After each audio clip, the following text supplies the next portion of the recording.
Assalamualaikum warahmatullahi wabarakatuh. Saya Al-Azmi bin Ahmad, graduan daripada Kejuruteraan Universiti Melaya. Saya juga mempunyai tauliah sebagai jurutera profesional dari Lembaga Jurutera Malaysia dan praktis sebagai jurutera perunding di antara jurutera perunding. Pengalaman saya masa bermula bekerja ialah di Motorola, sebuah kilang elektronik yang mengeluarkan semiconductor untuk Motorola Incorporated Amerika Syarikat. Kemudian saya berpindah ke Malaysia Airlines System atau MAS di bahagian kejuruteraan. Saya seterusnya ke Petronas Carigali sebagai Inspection Engineer, memantau projek verification kaki platform duyung yang akan dipasang di pantai Terengganu. Pengalaman lain termasuklah bekerja di Peminat Josen di Kertih, Terengganu, sebuah syarikat fabrication untuk oil and gas industry. Juga saya pernah bekerja di Malaysian Carbon Port Dickson, di mana syarikat tersebut adalah sebuah petrochemical plant mengeluarkan produk karbon hasil daripada pembakaran minyak feedstock. Akhir kerjaya saya adalah dengan Antara Jurutera Perunding Sdn Bhd, sebuah syarikat perunding kejuruteraan berputera yang aktif dalam bentuk dan pemantauan projek-projek bangunan seperti bangunan Taman Haji, bangunan Haram Malaysian, fasilitis kejuruteraan untuk MAS Malaysia Airlines System di KLIA, dan juga Masjid Ar-Rahah di Kampung Kerinci, dan juga ada lain projek seperti di Bukit Karitam, kompleks CIQ. Saya juga pernah menjadi fasilitator sambilan di Malaysian Institute of Management dalam bidang pengurusan projek. Kami menggunakan kaedah yang diamalkan dalam buku PMBOK ataupun Project Management Body of Language yang dikeluarkan oleh PMI, Project Management Institute daripada Amerika. InsyaAllah mula tahun ini saya akan berkongsi ilmu dan pengalaman saya, dan saya akan beberapa siri video melalui YouTube berkaitan dengan pengurusan projek.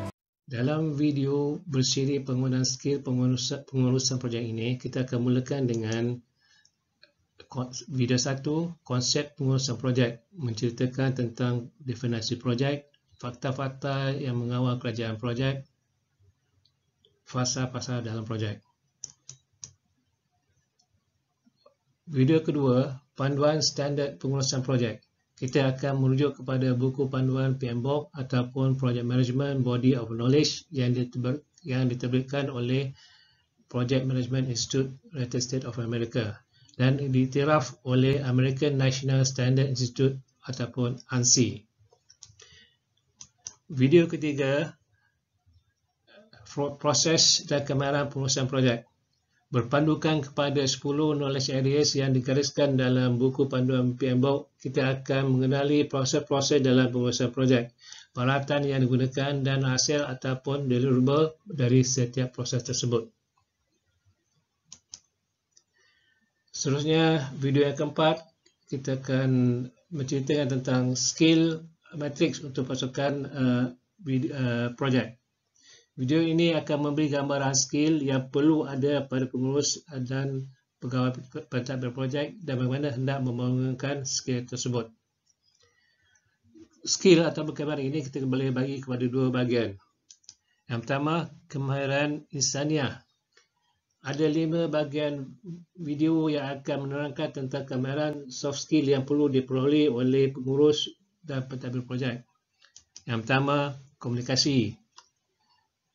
Kedua, perancangan ataupun planning. 3, analisa data untuk pemantauan projek. Keempat, perkawanan projek. Dan kelima, membuat laporan dan pembentangan kemajuan projek. Yang keduanya, skill yang perlu ada pada setiap pegawai dan pentadbir projek adalah kemahiran menggunakan perisian komputer. Yang pertama, Excel spreadsheet untuk menyediakan data projek seperti activity, work balance structure, tempo activity, network diagram dan critical path. Bacat, aliran tunai, maklumat sumber dan histogram dan lain lagi pun boleh digunakan spreadsheet Excel ni. Yang keduanya PowerPoint. PowerPoint kita gunakan untuk membuat laporan, persembahan, usul, status projek dan lain lagi lah. Yang ketiga MS Project. MS Project adalah salah satu work program yang popular untuk membuat jadual kerja, Gantt, status kemajuan kerja dan graf aliran tunai ataupun dikenali sebagai S-curve. Yang keempat, SketchUp. SketchUp adalah satu software untuk membuat lukisan lakaran konsep pembinaan projek dalam bentuk 3D. Ada banyak lagi program melukisan seperti AutoCAD dan lain. Tapi yang untuk SketchUp ni adalah yang mudah digunakan.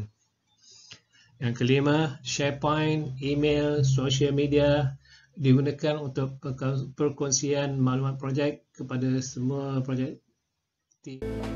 Video pengurusan projek ini adalah bersiri dan boleh diikuti sebagai pandu bukan sahaja untuk projek bangunan tetapi juga untuk pengurusan projek insaniah seperti pengurusan event, mega ceramah, projek IT, projek pengenalan sistem kerja baru dan lain-lain lagi. Sehingga berjumpa lagi, insyaAllah. Assalamualaikum warahmatullahi wabarakatuh.